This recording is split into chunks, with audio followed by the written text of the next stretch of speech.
ఓం శ్రీ గురుభ్యో నమః. ఓం శ్రీమాత్రే నమః. జూలై నుండి డిసెంబర్ వరకు కూడా మేషాది ద్వాదశ రాశుల వారికి ఈ 6 నెలల పాటు కూడా గ్రహ సంచార వీక్షణం ఏ విధంగా ఉండబోతుంది, వాళ్ళకి వృత్తి, ఉద్యోగ, వ్యాపార, ఆరోగ్య, కోర్టు శుభ కార్యక్రమాలు ఏ విధంగా ఉండబోతున్నాయి, ప్రత్యేకంగా విద్యార్థులకు ఏం జరగబోతుంది, ఇవన్నీ కూడా గోచారరీత్యా చెప్పబడే ఫలితాలు. బర్త్ చార్ట్ కాదు. బర్త్ చార్ట్ అంటే పర్మనెంట్ రిజల్ట్స్.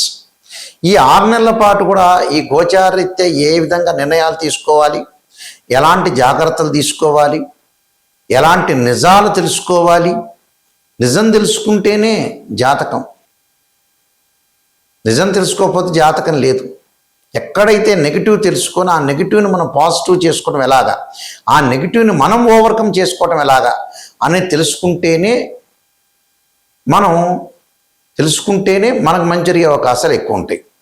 అంటే అసత్యం ముసుగులో ఉండకూడదు. సత్య దూరం చాలా ఇంపార్టెంట్. ఇక్కడ సత్యం తెలుసుకోవడం చాలా ఇంపార్టెంట్. ఎక్కడైతే నెగిటివ్ ఉంటుందో దాన్ని మనం పాజిటివ్ చేసుకోవడం ఎలాగా అనే విషయాలన్నీ కూడా జాగ్రత్తగా గమనించాలి.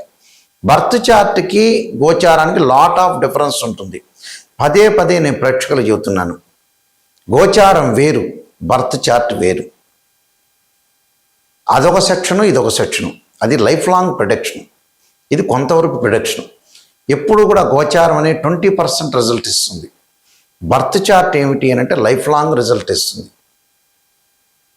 ఈ గోచారంలో మనం ఎందుకు చూడాలి 20% రిజల్ట్ అంటే, ఎక్కడ కూడా అవాంతరం జరగకుండా, వచ్చే అదృష్టాన్ని మనం పోగొట్టుకోకుండా, వచ్చే దురదృష్టం అనే దాన్ని దురదృష్టాన్ని తగలకుండా, రాకుండా, ఒకవేళ వస్తే కూడా దానికి ఏం చేయాలనేది, ఎలాంటి నియంత్రణ చేయాలి, ఎలాంటి పరిహారాలు చేయాలి తెలుసుకోవటానికే గోచారం.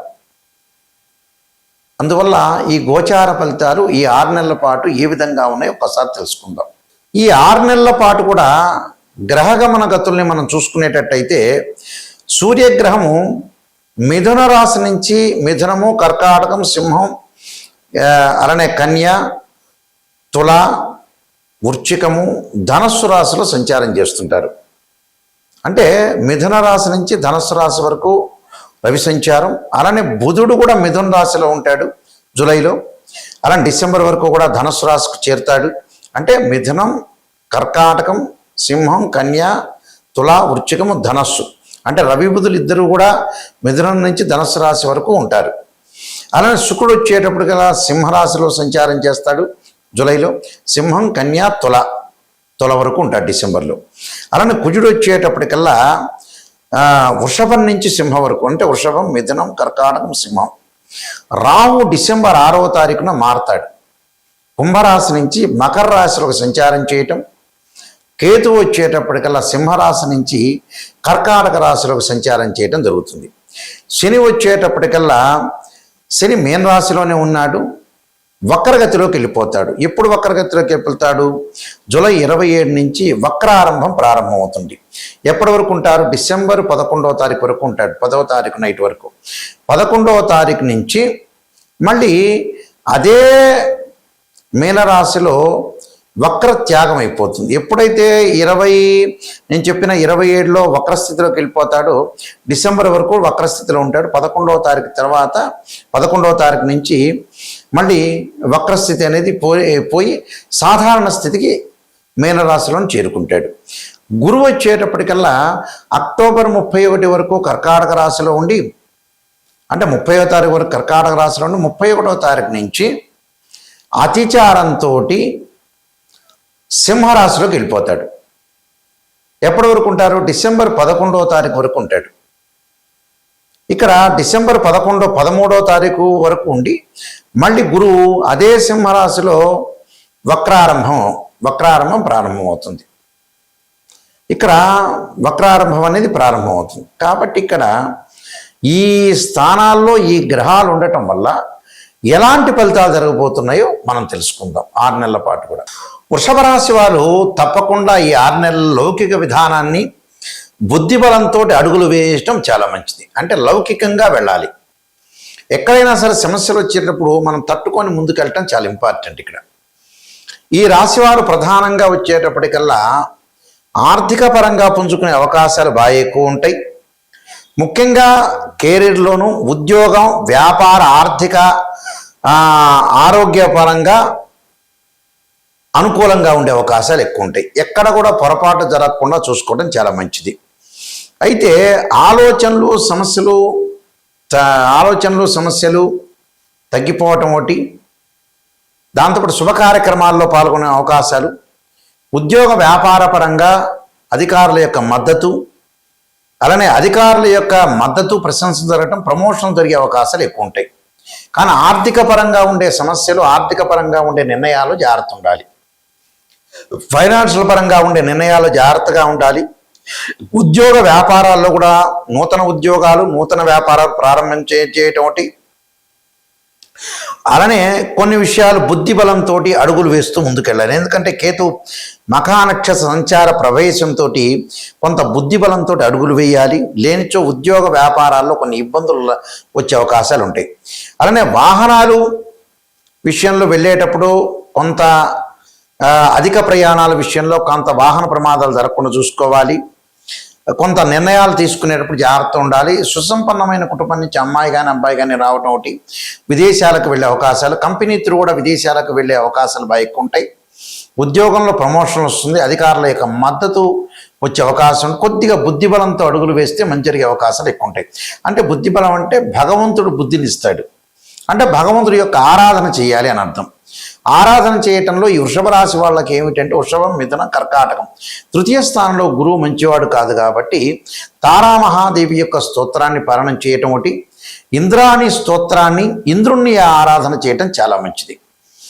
అలానే ఇంద్రుని ఆరాధనతో పాటు ఇక రాహు యొక్క ఫలితాన్ని మనం చూసుకునేటట్టయితే ఈ రాహు వచ్చేటప్పటికల్లా వృషభ రాశి వారికి కొద్దిగా మధ్య రకమైన మిశ్రమైన ఫలితం జరుగుతుంది. కాబట్టి ఈ రాహుకేతుల యొక్క నియంత్రణ ఖచ్చితంగా రాహు అధిష్టాన దేవత దుర్గాదేవిని, కేతువుకు అధిష్టాన దేవత అయిన గణపతిని ఆరాధించి గణపతిని గకార స్తోత్రంతో, అలానే ధూమవతి స్తోత్ర పాలనం చేయాలి. చిన్నమస్తాదేవి యొక్క స్తోత్ర పాలనం చేయటం కూడా చాలా మంచిది. ఇవి చేయటం వల్ల మంచి జరిగే అవకాశాలు ఎక్కువ ఉంటాయి. విద్యార్థులు కూడా దక్షిణామూర్తి యొక్క స్తోత్ర పాలనం చేస్తే వీళ్ళకి మంచి మేలు జరిగే అవకాశాలు ఎక్కువగా ఉంటాయి. అలానే అమ్మవారి యొక్క ఆరాధన, రాజరాజేశ్వరి అమ్మవారి యొక్క ఆరాధన చేయటం వల్ల కూడా వీళ్ళకి మంచి సుఫలితాలు జరిగే అవకాశాలు ఖచ్చితంగా ఉంటాయి. ప్రధానంగా ఇవన్నీ కూడా గోచారరీత్యా చెప్పబడే ఫలితాలు అంటారు. అంటే గ్రహాల యొక్క మార్పును మనం చూసుకునేటట్టయితే మేజర్ గ్రహాలైన గురువు, శని, రాహుకేతులు, నేను ఇందాక చెప్పినట్టుగా రవి, బుధ గ్రహాలు ఒక రాశి నుంచి మరో రాశికి మారటం, కుజుడు మారటం, శుక్రుడు మారటం, ఈ మార్పుల వల్ల, గురువు శని మార్పుల వల్ల ఇలాంటి ఫలితాలు జరిగే అవకాశం ఉంటుంది. ఇవన్నీ కూడా గోచారరీత్యా చెప్పబడే ఫలితాలు. బర్త్ చార్ట్కి గోచారానికి లాట్ ఆఫ్ డిఫరెన్స్ ఉంది. గోచారం అంటే 20% సపోర్ట్, అంటే చెడు జరుగుతుందా మంచి జరుగుతుందా, వృత్తి, ఉద్యోగ, వ్యాపారాలు, ఆరోగ్యము, వివాహము, విద్య, వైద్యము, ఈ విషయాలు ఏ విధంగా ఉండబోతుంది అనేది గోచార పరంగా మనం ఎలాంటి నిర్ణయాలు తీసుకోవాలి, ఎలాంటి నిర్ణయాలు తీసుకోకూడదు, ఎలాంటివి అనుసరించాలి, ఎలాంటివి అనుసరించకూడదు చెప్పబడేవే గోచారం అంటారు. అంటే మన నడిచే నడకలో ఎలాంటి మార్పులు వస్తాయి, ఎలాంటి నిర్ణయాలు తీసుకోవాలి, ఇది ఈ 6 నెలల పాటు ఎలాంటి పొరపాటు చేయకూడదు, అంటే ఈ 6 నెలల పాటు ఇలాంటి చాలా జాగ్రత్తగా చూసుకోండి. ఆరోగ్యం అంటే కొంతగా భగవంతుడి యొక్క ఆరాధన చేయాలి, వైద్యుడిని సంప్రదించాలి, జాతకపరంగా ఎలా ఉందో అని చూపించుకోవాలి. బర్త్ చార్ట్ చాలా ఇంపార్టెంట్. ఇది 20%, బర్త్ చార్ట్ 80%. చాలామంది కూడా బర్త్ చార్ట్ పరిశీలన చేసేటప్పుడు కేవలం మాకు గురువుగారండి ఇలా రాశిచక్రం అండి, ఈ లగ్నంలో ఇది ఉందని చెబుతారు. అది కాదండి. రాశిచక్రంలోనే మకర రాశిలో గురువు 5 డిగ్రీలో ఉంటే నీచ, తర్వాత పరమనీచ. కొన్ని గ్రహాలకు ఉచ్చ నీచ స్థితులు ఉంటాయి. ఎన్ని డిగ్రీల వరకు ఉచ్చ, ఎన్ని డిగ్రీల వరకు నీచ, ఏ దృష్టి ఉంది, కేవలం రాశిచక్రమే చూడటం కాదు, 16 డివిజనబుల్ చార్ట్స్ ఉంటాయి, అవన్నీ పరిశీలన చేయాలి. అంటే ఒక అమ్మాయికి కానీ అబ్బాయికి కానీ వివాహం జరగట్లేదంటే రాశిచక్రము, నవాంశము, భావచక్రంలో మధ్యవాన్ని కూడా తీసుకోవాలి. ప్రారంభము, మధ్యము, అంత్యము అంటారు చివరిలోనే. ఎన్ని డిగ్రీల్లో క్యాలిక్యులేషన్ చేయాలి, దశలు ఎలా ఉన్నాయి, అంతర్దశలు ఎలా ఉన్నాయి, ఇవన్నీ చూడాలి. దశలు, అంతర్దశలు, వీలైతే ప్రాణదశలు, ఇవన్నీ కూడా చాలా ఇంపార్టెంట్. ఇవి చూడాలి. ఈ చక్రాలను మ్యాథమెటికల్ క్యాలిక్యులేషన్ వేయాలి. ఇలాంటివన్నీ చూసిన తర్వాతే మనం జాతకాన్ని చెప్పాలి.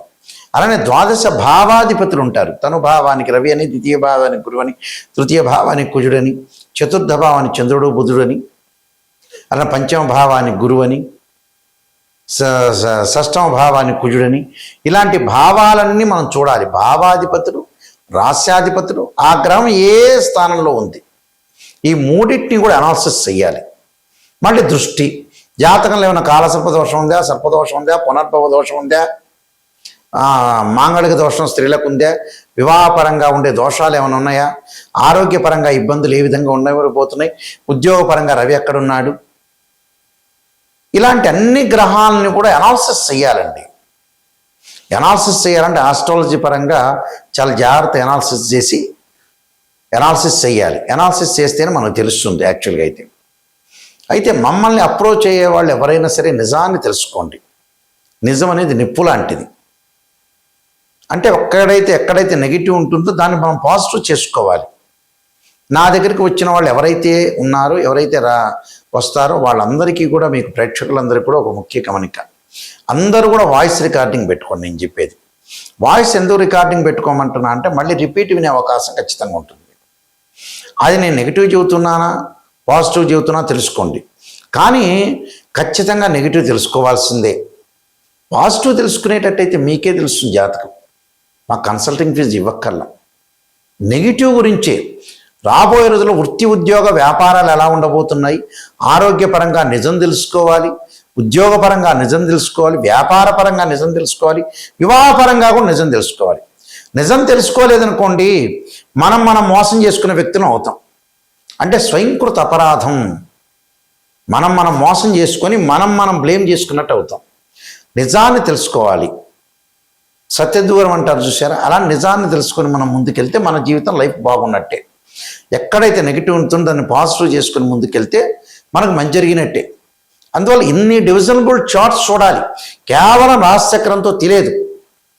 రాశిచక్రంలో లేని నవాంశంలో తెలియవచ్చు, నవాంశంలో తెలియవచ్చు. అలానే వృత్తిరీత్యా మనం ఎలా తెలుసుకోవాలి, రాశిచక్రము, దశమాంశము, భావచక్రం, దశలో అంతర్దశలు. సంతానపరంగా ఎలా తెలుసుకోవాలి, రాశిచక్రం, సప్తమాంశం, భావచక్రం, దశలో అంతర్దశలు.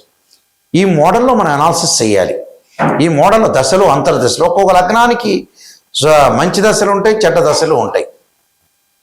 ఏ దశలు కలిసి వస్తాయి, ఏ అంతర్దశలు కలిసి వస్తాయి అనేది కంప్లీట్గా ఆస్ట్రాలజీ పరంగా అనాలిసిస్ చేయాలి. చాలామంది కూడా కంప్లీట్గా అనాలిసిస్ చేయకుండా ఏదో గొప్పలు చెప్పడం. ఒక్కటి గుర్తుపెట్టుకోండి, ఫేక్ అనేది గమనించండి. ఇప్పుడు చెబుతున్నారు ఉదాహరణకి, ఈశాన్యంలో ఉప్పు దీపం పెట్టండి, ఆ ఉప్పు దీపంతో కోటీశ్వరులు అవుతారట. ఎంతమంది ఉప్పు దీపాలు పెట్టారు, ఎంతమంది ఉప్పు దీపం పెట్టిన అన్ని నగరాల్లో అందరూ కోటీశ్వరులు అయ్యారా? అది రాంగ్ సంబంధించినవి. అంటే రాంగ్ రెమెడీస్ అని అర్థం. అలా కాదు, జాతకంలో నిజాన్ని తెలుసుకోవాలి. ఒకడేమో ఎలా చెబుతున్నాడంటే చూడండి, కొంతమంది ఎలా చెబుతున్నారు ఆస్ట్రాలజర్స్ కూడా, వాళ్ళు నిజమైన ఆస్ట్రాలజర్స్ కాదు. నిమ్మకాయ కోయండి, దాని మీద ఉప్పు వేయండి, కుంకుమ వేయండి, మీ ఇల్లు ఉంటుంది వాళ్ళ దగ్గర పెట్టండి అంటాడు. వాడి డబ్బు వచ్చితే వీళ్ళకి చేరుతుందట. చూడండి ఎంత విచిత్రమైన రెమెడీస్ చెప్తున్నారు. అవి కాదు. ఎప్పుడైనా సరే రెమెడీస్ అనేవి వేరే ఉంటాయి. అది మంత్రశాస్త్రంలో ఉంటుంది. వేదం ఏం చెప్పింది, యజ్ఞ యాగాది క్రతువులు అభిషేకాలని చెప్పింది. లేదా ఆ మంత్రాన్ని చదువుకోవటం ఇంట్లో, మీరు భగవంతుడి యొక్క మంత్రాన్ని, స్తోత్రాన్ని పారాయణం చేసుకోవటం, ఇలాంటి మంత్రాలు చదువుకుంటే చాలా మంచిది. అందువల్ల ఇవన్నీ గమనించండి. ఎవరెవరిని చెబుతున్నారు ఆస్ట్రాలజీ పరంగా, మ్యాథమెటికల్ క్యాలిక్యులేషన్ మోస్ట్ ఇంపార్టెంట్. మేము వంశపారంపర్యంగా చెప్పే వ్యక్తులం. నేను 15 బుక్స్ రాశాను. కాలసర్పయోగము, కాలసర్పయోగ చంద్రిక, రాహుకేతులు, ఛాయాగ్రహాలు, స్వప్నశాస్త్రం, బృహత్పరిహార సింధు, అలానే జాతక చంద్రిక, వివాహ మార్తాండము, స్వప్నశాస్త్రము, పుత్ర గణపతి వ్రతము, ఇలాంటి నెంబర్ ఆఫ్ ఆస్ట్రాలజీ, అలానే prediction of astrology, transit of planets, ఇలాంటి నెంబర్ ఆఫ్ బుక్స్ రాశాయి. అలానే నవగ్రహ దోషాలు పోవడానికి ద్వాదశ మహావిద్యల యొక్క సూత్ర పరణాలు, ఇవి మా దగ్గర దొరుకుతాయి. ఇవన్నీ కూడా మోహన్ పబ్లికేషన్ వారు రాజమండ్రి వాళ్ళు ప్రింట్ చేశారు. వాళ్ళ దగ్గరైనా మేము పుస్తకాలు తీసుకోవచ్చు. రాజమండ్రిలో కోటగుమ్మంలో మోహన్ పబ్లికేషన్ అతి పెద్ద పబ్లికేషన్ ఉంది. వాళ్ళ దగ్గర కూడా మీ మా బుక్స్ దొరుకుతాయి. కాబట్టి మా వెబ్సైట్ www.nayakanti.com, www.nayakanti.in చూడండి. నిజాన్ని తెలుసుకునే వాళ్ళు మాత్రమే మాకు ఫోన్ చేయండి. నిజం తెలుసుకున్నారనుకోండి మీకు మంచి జరిగే అవకాశం ఉంటుంది. నా ద్వారా, నాయకంటి గారి ద్వారా 10 మంది బాగుపడితే కూడా అయ్యో వీళ్ళు నా ద్వారా బాగుపడ్డారని మాకు కూడా సంతృప్తి అవుతుంది. ఎందుకంటే మనిషి బతికేది లేదు, ఉండేది లేదు. ఏ రోజైనా కూడా బ్యాగ్ సర్దుకొని వెళ్ళిపోవటమే. 55 ఏళ్ళు 60 ఏళ్ళు రాగానే మనిషి ఉండేది ఏం లేదు. మనకి ఎప్పుడూ మనం ఎవరికి కూడా పాపం చేయకూడదు, ఎవరికి నష్టం చేయకూడదు. కర్మ ఫలితం అంతా కూడా అనుభవించే అవకాశం ఉంటుంది. కాబట్టి జాగ్రత్తగా మనం ప్రతి వాళ్ళని మంచిగా చూడాలి, మనం మంచి మార్గంలో నడవాలి, మనం మంచి నిర్ణయాలు తీసుకోవాలి, భగవంతుడి యొక్క ఆరాధన చేయాలి, గురువుని గౌరవించాలి. ఇది చాలా ఇంపార్టెంట్. అదే చాలామంది కూడా చదువుకున్నా కూడా బ్రెయిన్ మెచ్యూరిటీ వాల్యూస్ పెరగదు. చూడండి, చాలామంది కూడా రకరకాలుగా పెరగకుండా ఉండేవాళ్ళు చాలామంది ఉన్నారు. అందువల్ల బ్రెయిన్ అనేది పెంచుకోవాలి. ఎక్కడ మిస్టేక్ చేస్తున్నా స్త్రీయ లోపం పెరుగుట పెద్ద విద్య, లోపం ఎరిగిన వాడే పూర్ణుడవుతాడు. అలాంటి విషయాలు చాలా జాగ్రత్తగా చూసుకోండి. నేను ముందుగానే మీకు ఆ పరిహారాలని చెప్పి ఆ పరిహారాలు మీరు పాటించండి. పాటిస్తే మంచి జరుగుతుంది. ఏదన్నా ఫోన్ చేయాలంటే స్క్రీన్ మీద స్క్రోలింగ్ అవుతున్న నెంబర్ ఉంటుంది.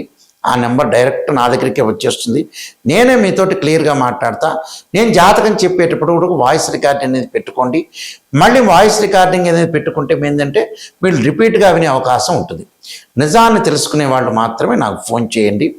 మీ అందరికీ కూడా పరమేశ్వరుడి యొక్క కరుణాకటాక్షం ఉండాలని ఆశిస్తూ సర్వే జనా సుఖినో భవంతు.